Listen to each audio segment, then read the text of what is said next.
साइंसदानों ने मुर्दा मकड़ियों को हरकत करते रोबोट्स में बदल दिया। वैसे तो गुजरे बरसों में साइंसदानों ने मुर्दा कीड़ों को मुनफरिद तरीकों से इस्तेमाल किया, मगर ये तस्वुर करना मुश्किल है कि इनको रोबोट में तब्दील कर देंगे। मगर अमेरिका की राइस यूनिवर्सिटी की एक टीम ने ये हैरानकुन काम किया और मकड़ियों की एक किस्म वुल स्पाइडर को रोबोट्स में तब्दील कर दिया। जी हाँ, वाकई साइंसदानों ने ये काम किया और मुर्दा मकड़ियों को रोबोट में तब्दील कर दिया। मगर उन्होंने ऐसा कैसे किया?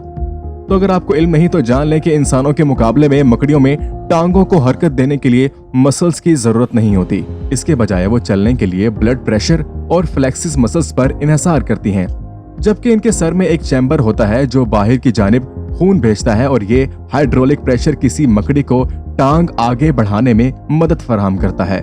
यही वजह है कि जब मकड़ियां मरने लगती हैं तो वो रेंगती हुई नजर आती हैं। यही नजारा देखकर राइस यूनिवर्सिटी के माहिरीन को ख्याल आया कि इन्हें पंजे के तौर पर इस्तेमाल किया जा सकता है।